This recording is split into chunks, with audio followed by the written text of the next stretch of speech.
On behalf of the World Affairs Council, I'm Sedge Dienst, your moderator for this evening. It's now my pleasure to introduce tonight's distinguished guest. William Easterly is a professor of economics at New York University and co-director of the NYU Development Research Institute, which won the 2009 BBVA Frontiers of Knowledge and Development Cooperation Award. He is the author of 3 books, The White Man's Burden, The Elusive Quest for Growth, and The Tyranny of Experts, his newest one. He has also published more than 60 peer-reviewed academic articles and ranks among the top 100 most cited economists worldwide. Foreign Policy magazine named him among the top 100 global public intellectuals in 2008 and 2009. Ladies and gentlemen, please join me in welcoming Professor William Easterly.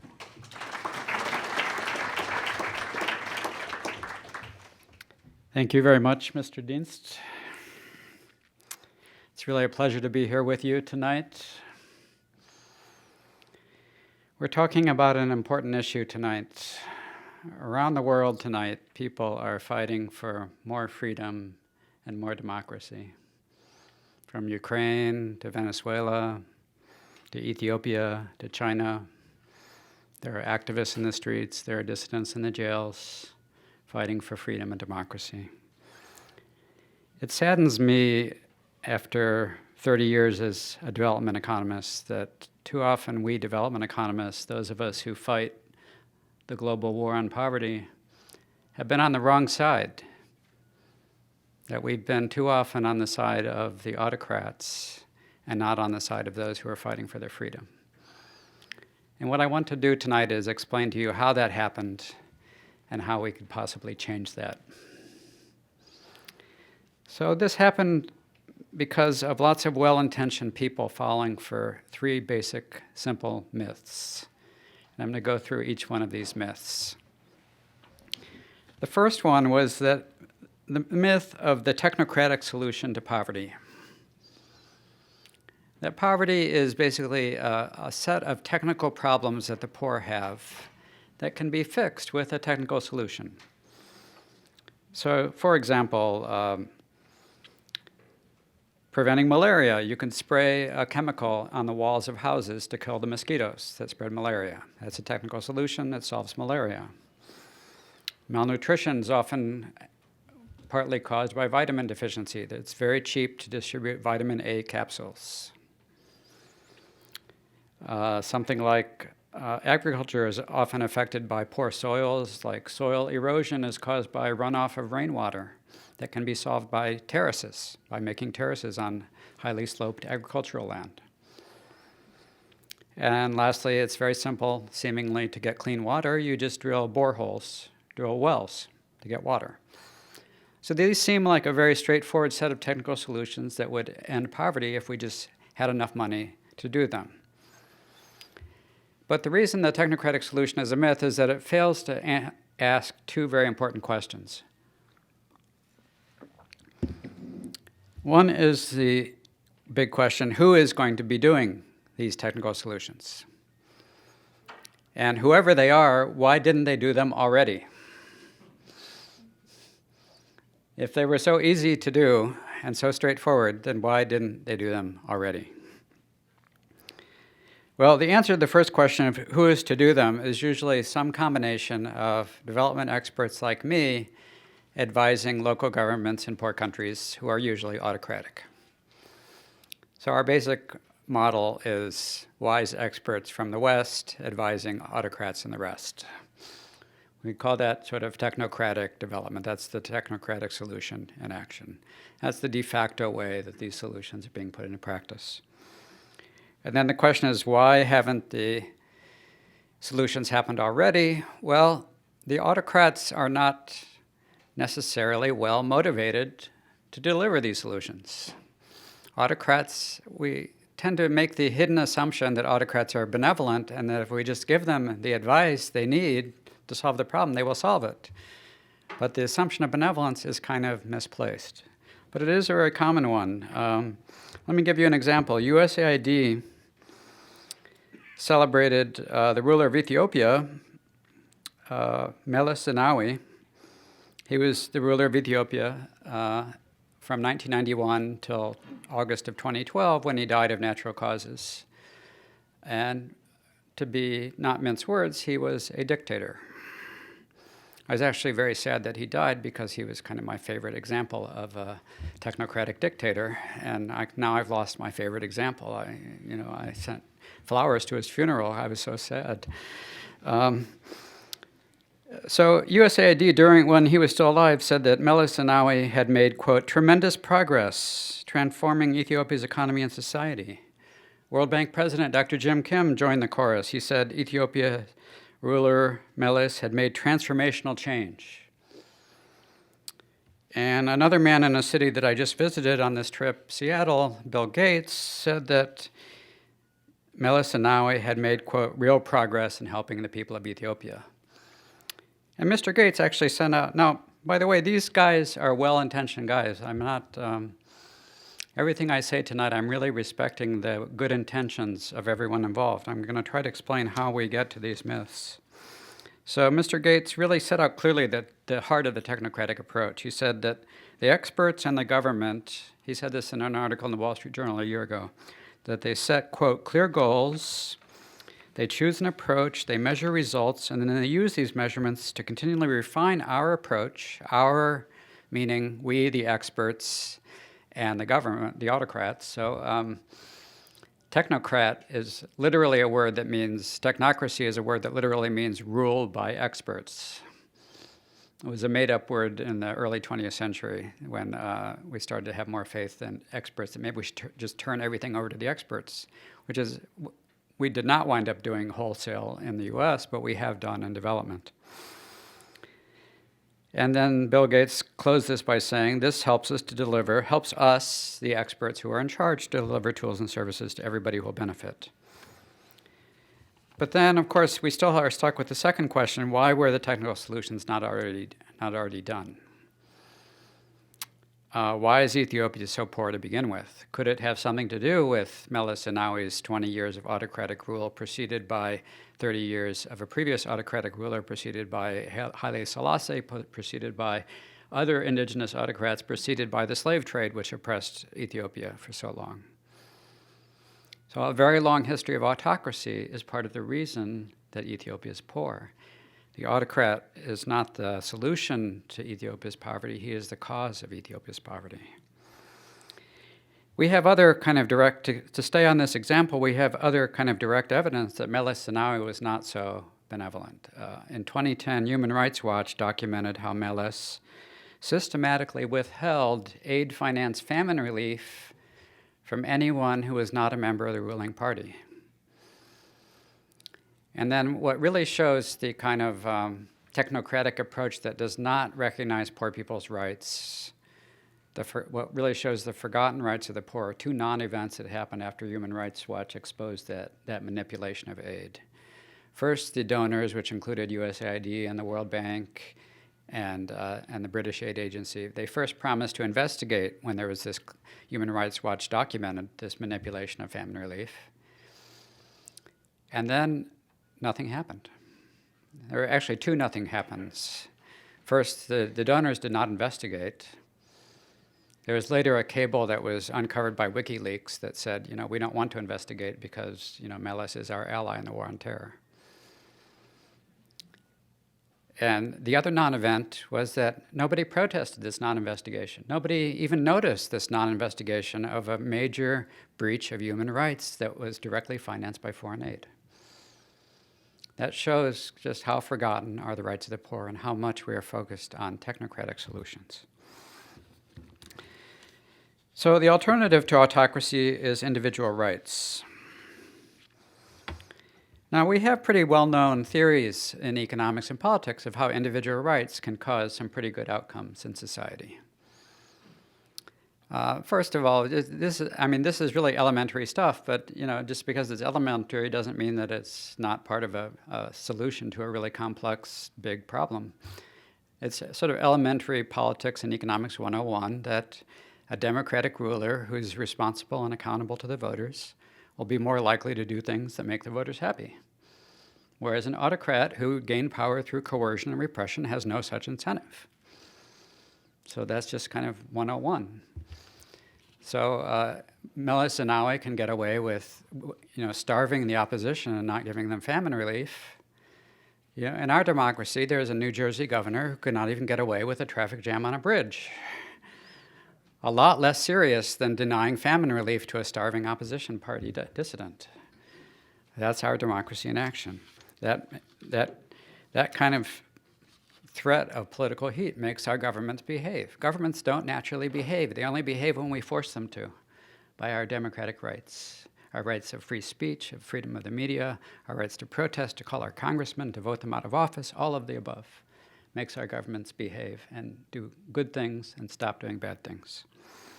And the other thing that they do is they protect our economic rights, which also allows private sector entrepreneurs to provide some of those technical fixes. And they are also accountable to their consumers, because if they succeed, they will get rewarded with higher profits and stock market valuations. And if they fail, then they get punished with lower profits or bankruptcy or driven out of business. And so a free society that has both political and economic rights is a great decentralized problem-solving society in which a combination of public problem solvers and private problem solvers get rewarded for solving problems. And that's why technical fixes do happen and did happen in our society. And they are not happening in poor societies. That's very simple, and I will have lots of caveats that I'd be happy to address during Q&A. But that's the kind of simple vision that should give us clarity on how important our individual rights are. Now, why didn't we apply such simple principles in development? Well, that has to do with the second myth that I'm going to talk about, the myth of the blank slate.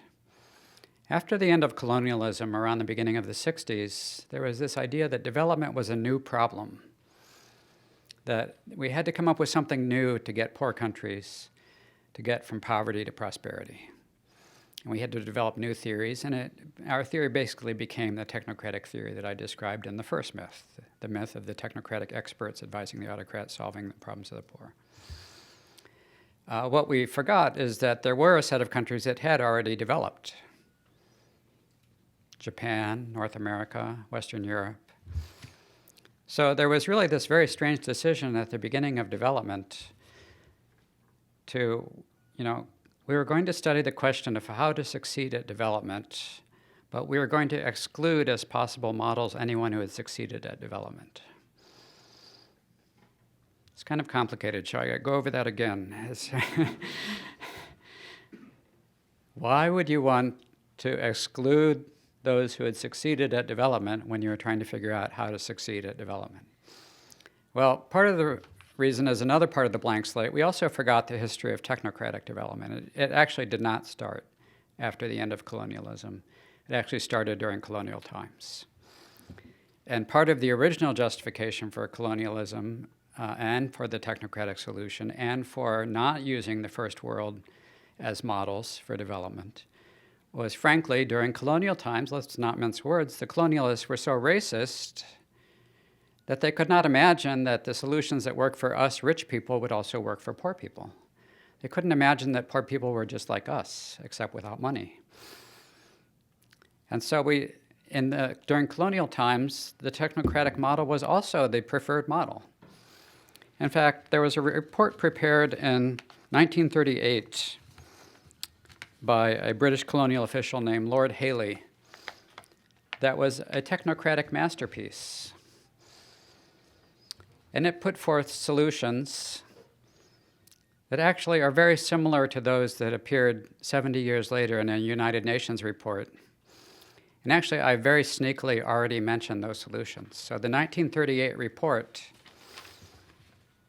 which is 1,837 pages long, it's a good read. I really, if you don't want to read it, then I will summarize it for you. So it came up with technical solutions like spraying chemicals inside houses to kill the malarial mosquitoes, like distributing vitamin A capsules for malnutrition. Does this start to sound a little bit familiar? Using terraces to reduce soil erosion, drilling boreholes and wells for clean water. These were already in the 1938 report. And then they showed up again 70 years later in another very long, thousands of page long UN report in 2005. I don't remember exactly who was the author of the UN report. I think it was Angelina Jolie. But so one thing we learned from that is that there wasn't a shortage of technical solutions that was causing poverty, because we already knew them 70 years ago. It was the technocratic, autocratic power of the colonialists that did not have the incentive to actually make these things work. They did not actually have the incentive to deliver these solutions, which is why we're still starting with a blank slate 70 years later and acting as if for the first time in history we're applying these technical solutions to the problems of the poor. Technical solutions that have already been around for 7 decades. So, what was, of course, useful to the British about this, that's okay, that's okay. Tell them you'll call them back later. What was very useful about the technocratic approach is it was actually a great justification for colonialism. As racism started to become politically unacceptable, then you could no longer say, you know, we're British are ruling Africa because they're a superior race, which is what they used to say. They started to say, we're ruling Africa because we're the ones with the technical solutions that are going to develop Africa. And they even said explicitly, you know, we need to first solve poverty before we can give Africans political rights. We need to first address their critical material needs before they can get political rights, like wanting to run their own countries. This is a theme that is going to keep recurring throughout the next 60 years of development history, even after the end of colonialism. This theme that you have to first address the material needs of the poor, and the sort of political rights are something that comes much later as after you have technocratically solved the material needs of the poor. So once we look behind the blank slate, which turns out not to be blank, but be full of this history of both successful free development in the rich countries and unsuccessful technocratic in the colonial countries, we see a clear record of success and failure. But we also see what was temporarily a good justification for the British Empire. And then after the British Empire ended, it turned out to be an equally good justification for the new autocratic rulers in Africa that took over. One sad thing about autocracy is that a history of autocracy often leads to more autocracy. So a long history of colonial autocracy set the stage for indigenous autocracy by the new rulers of Africa. There was no democratic tradition to go on. And so the new rulers of Africa were also autocrats. And now they were the benevolent autocrats that were going to be implementing the technical solutions that were part of the first myth that I talked about. So, it was like what used to be the divine right of kings in the medieval religious times. In our times, is the development right of dictators. Dictators justify their rule by being the ones who develop their countries, by being the benevolent autocrats who develop their countries. And we go along with this because, frankly, it's easier to just assume that the government you're working with is good, and it simplifies our problem as development experts to just hand them a list of technical solutions. And it also is very hard to resist because it gives us, the experts, a very powerful role. And I can speak to this personally because I myself was an expert, a development expert for 16 years working for the World Bank. And ever since, I've been sort of an expert in recovery, a recovering expert. I've been, I've sort of been in recovery now for a long time. I still go to my local chapter of Authoritarians Anonymous every Wednesday night in the church basement. But, we have to get over ourselves, that we, the experts, don't have all the answers. And that's a very hard process to go through, to realize that you are not all the saviors. You are not the ones who has all the answers for poor people. But then there's one last myth that makes us believe in benevolent autocrats. And it's actually one of the biggest reasons that people believe in benevolent autocrats. It's very hard to overcome this belief. And I'll summarize the evidence for benevolent autocrats that is part of this myth with one word: China. China, China, China, China.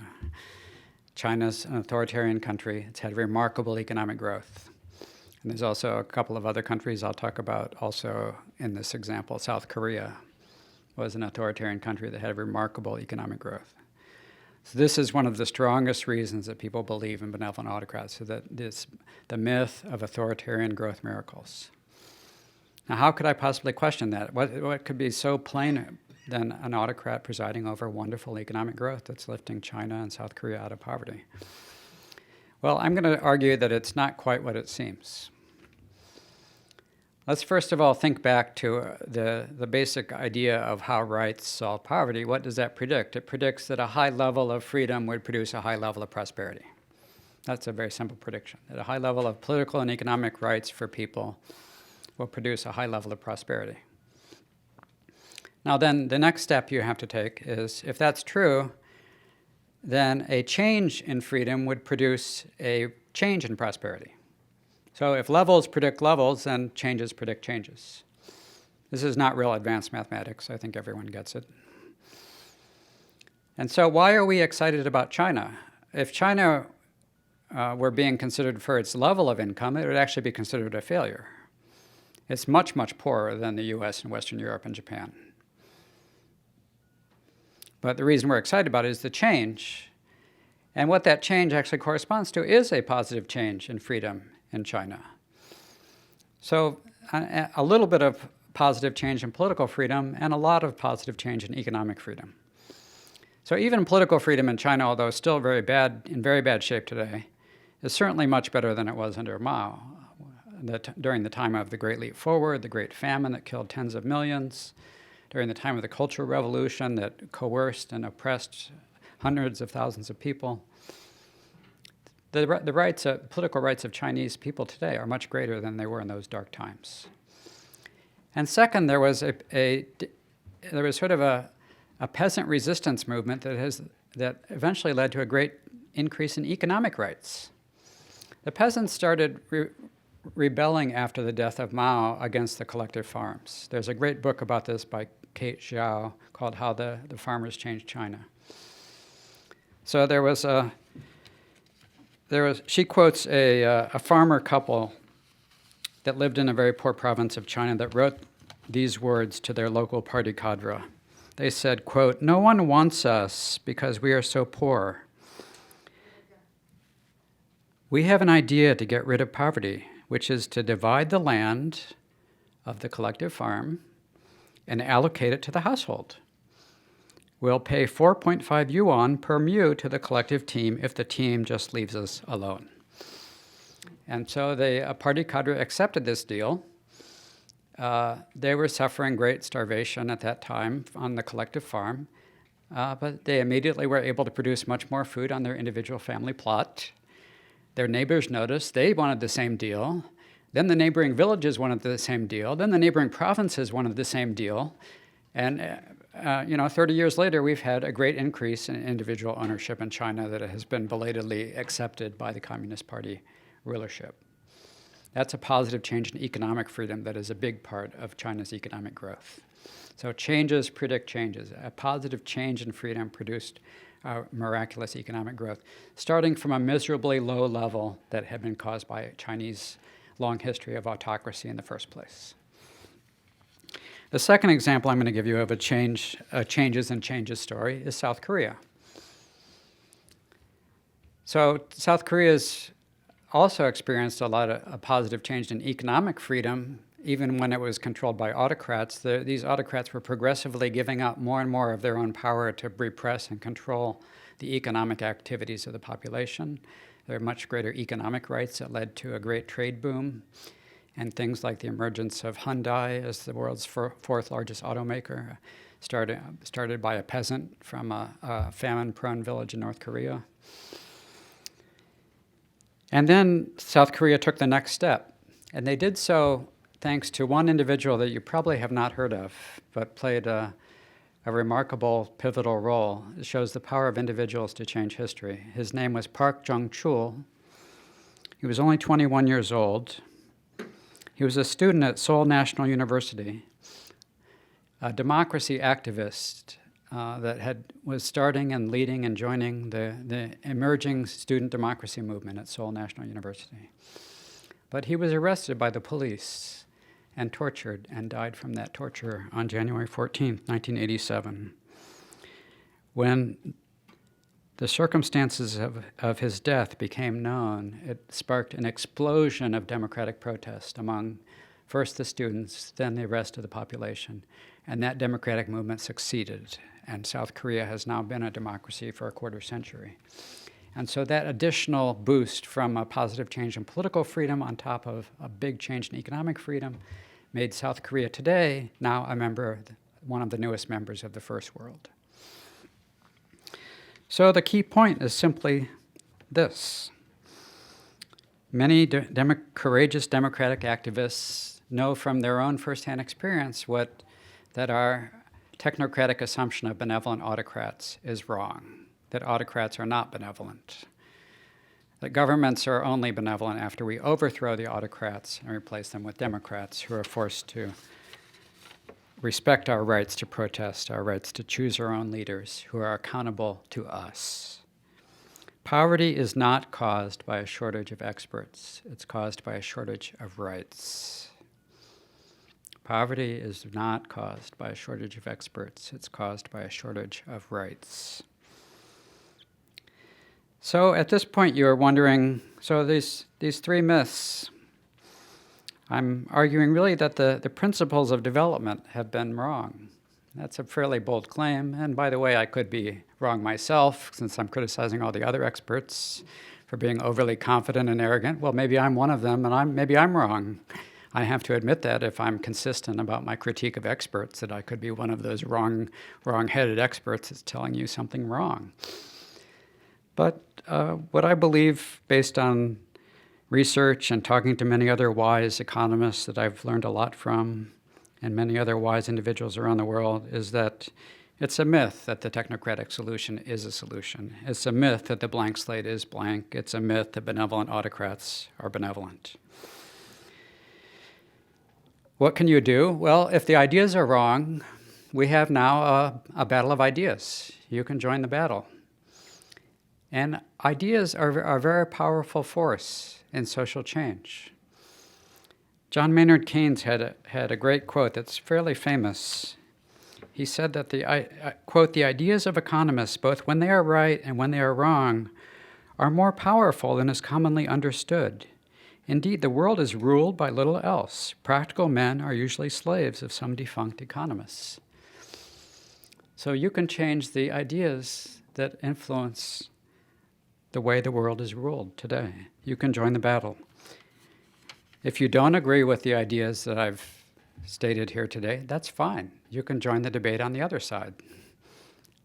The important thing is that we have a debate. What has been happening until now is that there's been a silence, that aid agencies just don't want to talk about the rights of the poor. They just don't want to talk about democracy. The World Bank even has an article in its charter that says it's not allowed to talk about democracy, and a World Bank president has never used the word democracy. Isn't that remarkable? A World Bank president has never used the word democracy, something that's so important to development, and the World Bank is supposed to be in charge of development. And this is not because democracy is something associated with Western values. I think an Ethiopian blogger who had been sentenced by Melis to 18 years in jail and is still in jail, his name is Eskinder Nega. I think he expressed this better than anyone else. He said, "Democracy should no longer be seen as the esoteric virtue of Westerners, but the ubiquitous expression of our common humanity. Tyranny is increasingly unsustainable. It is doomed to failure." And I think he's right. The trends around the world are mostly positive in the long run. We have our disappointments, we have our setbacks, we have lots of bad things happening around the world. But the number of democracies has grown over time. There are no longer as many bad dictators in Latin America or Africa or Asia as there used to be. So let me just wind up by telling you what I believe in after research for this book and what I'm trying to persuade you to believe. It's simply that Individual rights are both a moral good in and of themselves that we should be respecting in development, and they are also the most successful approach to development. So if that's right, then let's be on the side of those fighting for democracy and not on the sides of the autocrat. Let me close by borrowing some inspirational words from Lincoln at a time when our democracy was very much hanging in the balance. He said these very famous words, let us hear, and I'm going to modify them a little bit for our situation today. Let us here highly resolve that development shall have a new birth of freedom, so that government of the people, by the people, and for the people shall not perish from the earth. Thank you.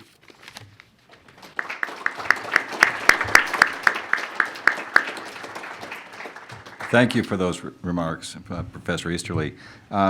We've been getting a number of questions in that revolve around the implementation of these ideas. And so I guess one thing I'd like to start with is a topical news item from today. And that was, I believe, that Turkey as a country today banned YouTube, having recently banned Twitter. And when we talk about rights, and this is not one of the less developed countries, it's one of the more developed countries, but it is an example of one country using an attempt to squelch individual expression and individual human rights. And I wonder whether you see this as a trend, you know, China banning the use of Google and other outlets. You know, is there going to be a trend where there is increasingly in the developing world an attempt to deny individual expressions and you know, things like the use of social media? And if so, how does that impact the use of development funds and policy? Mm-hmm. So, of course, the good news is that the internet is a very positive force for free speech, for dissent, for the spread of democracy, for intellectual freedom, for political freedom. And that's why the governments resisting more democracy are so afraid of it and try to ban it. So it's you know, it's almost a compliment to Twitter and to YouTube that it's banned by China and Ethiopia and now Turkey. It's very much a compliment. So how do we deal with this in the West? Well, the least we can do is not actually be financing these oppressors and those who are repressing people's rights. I mean, what's really sad about aid is, so to return for the last time to the Ethiopia example, you know, the U.S. aid was, and British aid and the World Bank was pouring funds into Ethiopia during all this time when there was so much repression by Meles. The same was going on, had been going on for so long in Egypt. Many other autocratic countries around the world are being financed by U.S. aid. That should stop. It's just time for that to stop. And let's redirect the aid to those that want democracy, like Ukraine. Okay. And some of the countries that, some of the questions have come in about countries that have relatively high democratic freedom in developing parts of the world, such as South Africa or Dominican Republic or Philippines were cited, but still have relatively, you know, a long way to go with development of economic freedoms. And so have the results tracked along as you've seen these countries going through their path of opening up political freedom, resulting in higher economic freedom? So let me be clear about one thing first, that there's no one is offering any utopian solutions. There are no utopian solutions on the table. And I certainly never meant to say that you need to reach some kind of utopian ideal of perfect democratic rights before anything good will happen. Democracy is always a very messy work in progress, and economic rights are also a messy work in progress. The two are mutually reinforcing, but they can jump unevenly. You can get a jump in political freedom that doesn't pay off as much as it would have because there's not a corresponding jump in economic freedom, that the majority is still kind of oppressing people's economic rights. But what mature democracies and sort of mature capitalist societies achieve is kind of where both economic and political freedom are high and reinforcing each other. And they're both really necessary for each other. You need political freedom in order to create the conditions for economic freedom. You need economic freedom because, as John Stuart Mill said so well 100 years ago, if everybody worked for the government, if it was a state-run economy, there would be nobody left to criticize the government. Our economic freedom gives us our independence from the government that allows us to be critics of the government and not depend for the government on our sustenance. So economic and political freedom are very much reinforcing. And so even though they will take uneven leaps, to get sustained development, you need to sort of have both move together eventually. And so in that relationship, that correlation of economic freedom and political freedom, how do you, I guess the question is, how do we know this isn't yet another myth, and that with that greater freedom, entrepreneurs will act in ways that do tend to benefit the poor in these countries and not just themselves? Well, entrepreneurs, if they are benefiting themselves by making things that poor people want and need, they are benefiting the poor. When they do not benefit the poor is actually when there is some combination of lack of political freedom combined with lack of economic freedom. That there's some economic elite at the top that's receiving favors from the government and remaining the elite because they receive favors and protection from the government. And I think that is sort of what is happening in cases like South Africa that you mentioned. So, you really, you also prevent corporations from doing things that are harmful to other people by having political freedom that stops corporations from doing things like, dumping toxic chemicals into the water supply. We need political freedom to keep corporations in line, just like we need economic freedom to have independent centers of power to keep the government in line. You need both. Well, as a confessed recovering expert yourself, maybe you could help us understand the roles of large institutions like the IMF and the World Bank, what their varying roles are, and in particular with the IMF policy, some would like to know, since they tend to come with some draconian kinds of recommendations about cutting expenditures and balancing budgets and devaluing currencies and such that can be quite painful in these countries. Could you comment about that? Yeah, that is a kind of coercion by experts that usually backfires. Even if the advice is correct, it usually backfires. I mean, it's backfired in many countries around the world. Latin America has many of these countries. So Bolivia, for example, was subject for years to IMF structural adjustment, and then eventually there was this huge populist rebellion against that threw out, even the good economic ideas to go too far in the other direction. That's how it can backfire when you have experts try to micromanage and run someone else's society. I don't believe that's constructive. Mm-hmm.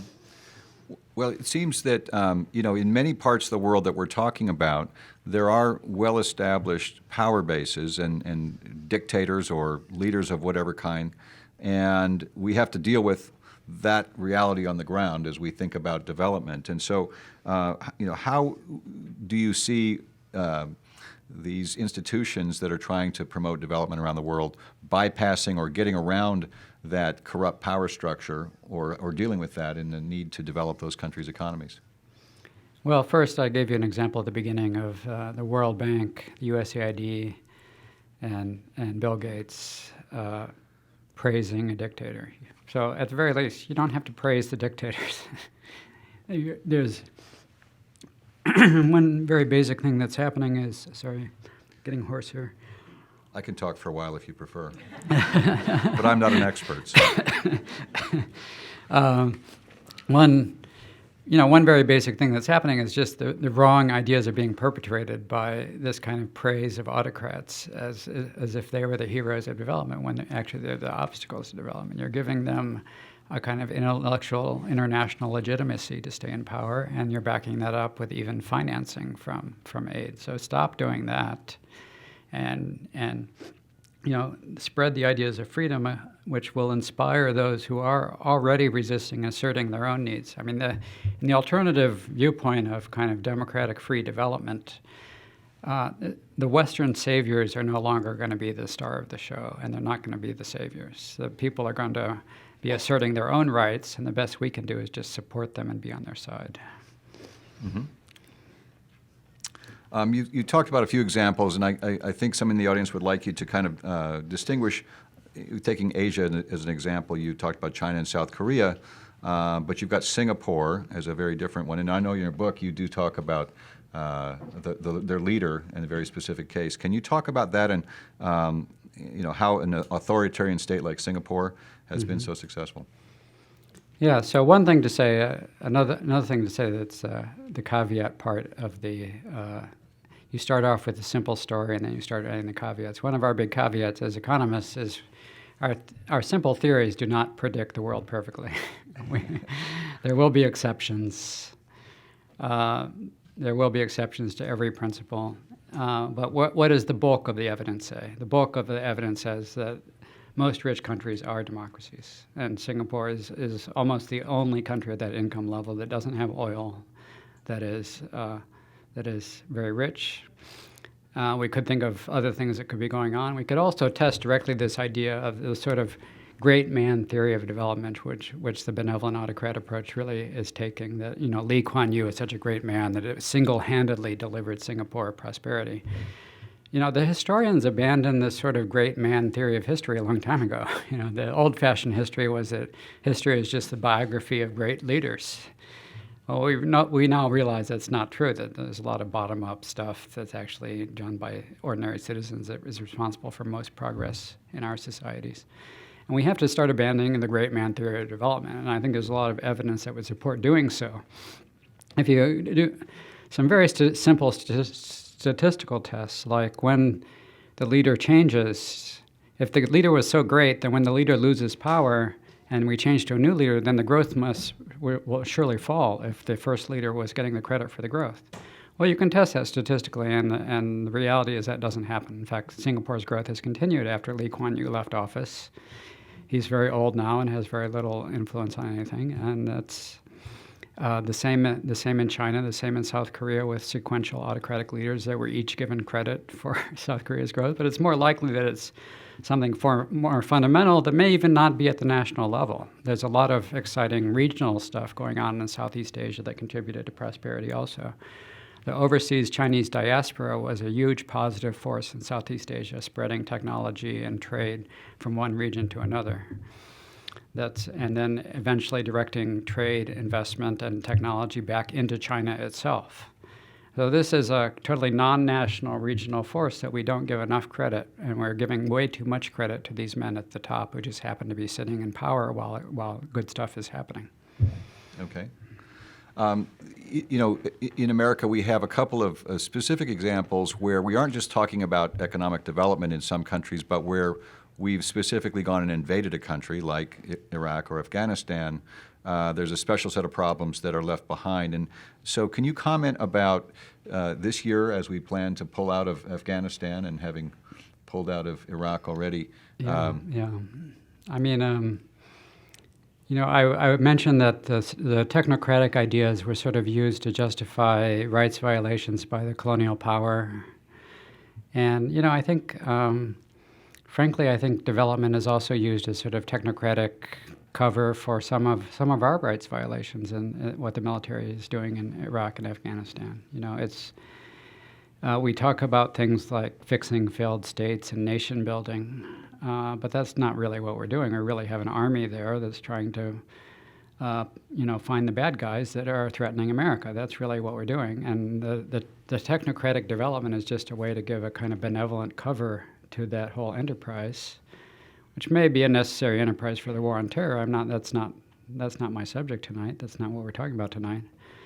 But it may be that we're just giving a technocratic benevolent cover to those rights abuses that happen with civilian casualties from aerial bombing and drone killings and all that stuff, in the same way that technocratic development had sort of given cover to colonialists and to autocrats in Africa. So, there's this continuous pattern that development economists are kind of used as cover when poor people's rights are being violated. And we should be concentrating on the rights violations and not on the technocratic solutions. So taking for a moment the Afghanistan example, as we end the military involvement there, presumably this year, what advice would you have for those who are advising whoever's going to be in charge, depending on these elections which are coming up there? How would you advise the development experts that are going in to that country? Well, if I was the czar in charge of all the development experts in Afghanistan, I would first fire myself. The reality is the so-called development experts are not controlling anything going on in Afghanistan. What's really been going on all along has really been primarily a military operation for our own perceived security interests, which I'm not going to comment on that issue. And what's going to shake out now is going to mainly reflect local Afghan reality on the ground. I think probably the best that can be done at this point is to offer, if bad things start to happen, offer refugee status to anyone who gets caught in really bad stuff, and try to hold on to whatever good things have been created. But it's not. We cannot pretend that the development experts are in charge. They have so little role compared to the Afghan realities on the ground and compared to the power of the military. Okay. And in a broad kind of question about the nature of using kind of the invisible hand of the market as you promote development within countries, one observation that's been made by economists and others, I suppose, is that in free markets you tend to have a distribution over time that widens the gap between rich and poor. At least that's a premise. Would you comment on that? And if so, does that figure into this analysis of development? Yeah, there is, of course, a lot of inequality in market economies.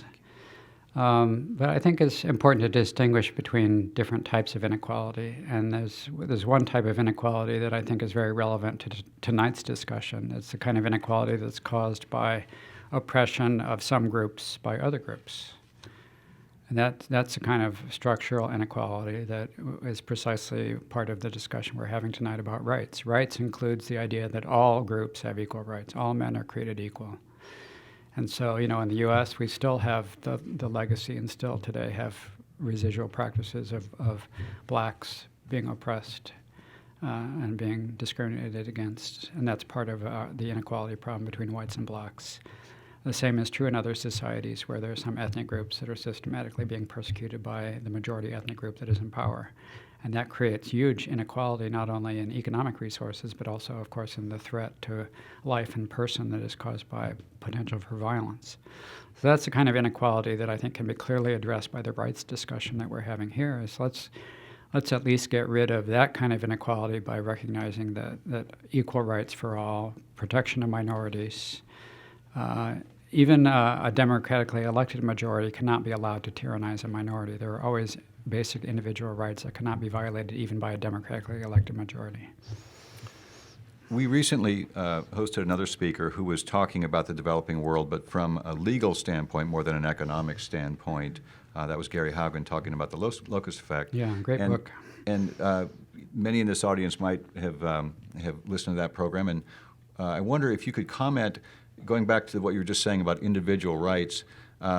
His point was that there are laws on the books in all these countries that give rights to individuals, but they aren't enforced. And then many times the very institutions of power that are supposed to enforce laws are those who are persecuting people.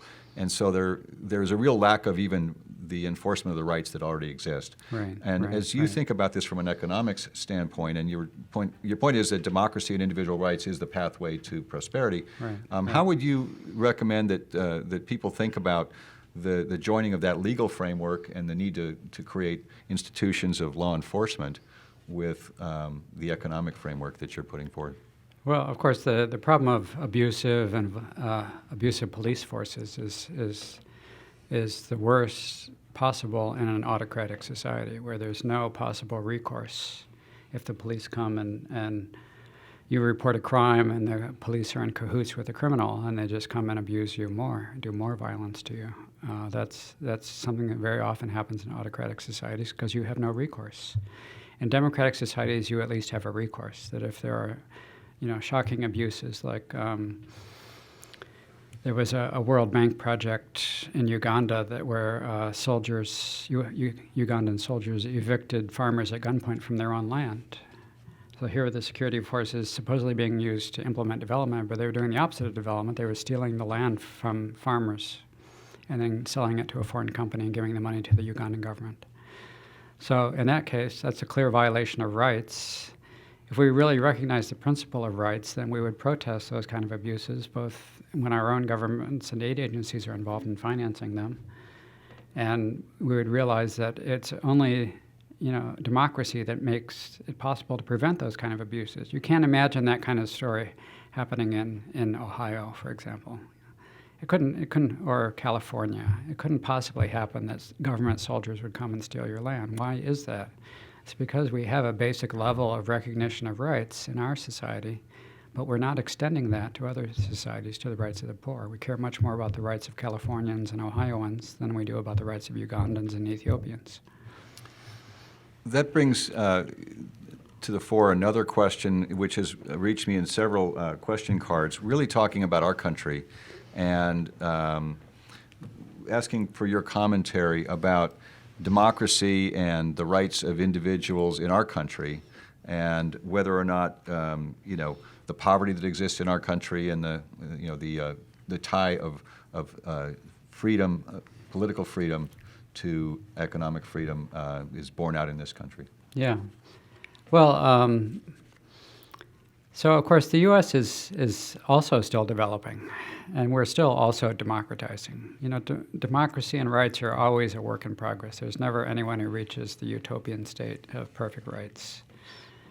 And so, there are very serious problems in our society that are worsening poverty because the poor do not have enough rights. They don't have enough voice. When there are things like, voter registration laws that make it more difficult for the poor to vote, that is taking away from them their rights. That worsens their ability to protest the bad schools that poor people are stuck with in poor neighborhoods, and that makes it more difficult for them to get out of poverty. So again, the problem is one of rights. When we're taking poor people's rights away by making it difficult for them to even vote, then they will not have that democratic recourse that would allow them to protest bad schools. That would be the exit out of poverty. Those are the way that rights are linked to the solution of poverty. Mm-hmm. I'm curious, personally, for you as an expert in this field and with your book, The Tyranny of Experts, you seem to delight in the cutting against the grain of orthodox thought of development economics. It's the evil side of me, I guess. And how has it been to stand against the tide of progressivism and the sort of centralist technocratic thought? Well, it makes some people unhappy, and they let me know it. I try not to take it personally. I'm giving them very pointed criticism, so I deserve getting tough reviews myself. That's fine. The important thing is that there be a debate. The thing that has bothered me the most about this topic is that there really hasn't even been enough of a debate, that there's just been silence. There's been forgotten rights of the poor, the non-investigations of rights violations. This Ugandan example that I just mentioned was just like the Ethiopian example, that there was a promise of an investigation, it never happened, and nobody protested. The rights of the poor are literally forgotten. So that's what I want to. That's what I would at least like to stir up, to do my little part to stir up enough of a debate that the rights of the poor would not be forgotten. Well, your book is kind of the opportunity to describe in great detail those fabulous debates that never occurred between thought leaders with opposing views, and it's I think that's one of the real strengths that you have in the book. Thank you. Say more good things about the book if you want to. You have One thing I'm curious about is how has your view been received by those in positions of authority, whether it's in USAID or World Bank or other actual institutions who are charged with doing this development work? Not that well. Well, there is in the works an invitation to go speak at the World Bank after There was an earlier invitation that got mysteriously canceled and rescheduled, but now it seems like it might finally happen. USAID seems to be open to talk. The British Aid Agency seems to be open to talk. Gates Foundation, not so much, but that's different agencies are in different positions of how much they can defy critics. I guess the serious side of the question from me was, you are a noted expert in the field, and you point out some pretty strong evidence, I think, for the case that some of these approaches haven't really worked. And it doesn't take a real genius to look around the world and say, this hasn't worked all that well for how long we've been doing and how much money we've spent, et cetera. So I'm just kind of curious, do you feel like people, maybe when they're not in front of you, are saying, well, maybe there's something to this, and should we have any kind of hope that this view is going to get some serious airtime with the policymakers? What I find is there's sort of like an age profile to those who are more and less open to ideas. The younger people are very open to ideas, new ideas, to challenges to orthodoxy. Those who are kind of in the prime of their career are not so open. And then after they retire, then they get open again. So I get a lot of support from both the young people and the retirees. Probably not exactly your target audience. There's a great saying made by one of our American writers, Upton Sinclair. He says, it's impossible to make a man understand something when his salary depends on him not understanding it. And that, I think, is the position of kind of some aid agency officials. One of the questions that I think is on people's minds is here, in the hotbed of technology, we're seeing that around the world, those with access to technology and knowledge of that those people are being rewarded in the economic sphere, and those who have only their labor are not. And so this, in a way, goes back to this asymmetry we talked about. But could you comment on just what you think, if the technology maybe offers part of the solution here, and access to that might be something you can weave into this kind of democratization? Yeah. Oh yeah, technology is very much part of the answer. It's not that the technical answers were wrong, it's just that the people in charge did not have the incentive to implement them, whereas a free society does hold the private and public problem solvers accountable for implementing the technical solutions. And even more, you could say that the most important part of technology is innovation, inventing new things. And that's really only possible in a real free society where you can really challenge orthodoxy, that you can come up with really new ideas that are completely different from anything anyone thought of before. That it really takes a high level of respect for individual freedom to foster that kind of innovation. That's why most innovation around the world has happened in free societies, not in autocratic societies. Mm-hmm. And I guess one of the case examples that people may have on their mind is Egypt, and there was a request for you to comment on Egypt as a developing economy and a place that's developing its own political freedom as well. Well, I guess implicit in that question is, we're all, including the Egyptians, very disappointed at this point that the original promise of the uprising that was, so hopeful and so inspiring, that then led to the current, did not lead to, but then had this setback of the current situation.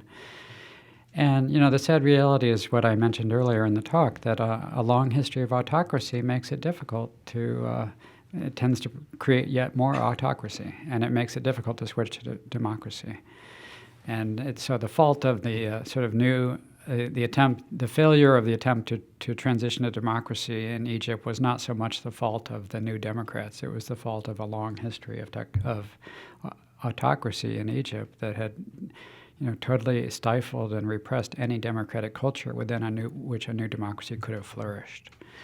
Now, that may sound like a pessimistic prognosis. Well, I think one hopeful thing about that is lots of other societies have managed to escape that vicious circle and have democratized. As I mentioned, the long-run trends are positive. And, of course, the main recommendation of that whole line of argument is just become a democracy as soon as possible and accumulate as much democratic experience as you can, And then you start to sharply decrease the probability that you will relapse back into autocracy as Egypt has. Well, thank you. And we're out of time, so that concludes our program for this evening. And on behalf of the World Affairs Council, I ask you to join me in thanking Professor Easterly for his excellent discussion and remind you that his book, The Tyranny of Experts, is for sale over here courtesy of Books, Inc., and he'll be available to sign copies. Many thanks also to you, the audience, for your excellent questions. Good night. Thank you. Thank you very much. Thank you. Thank you very much.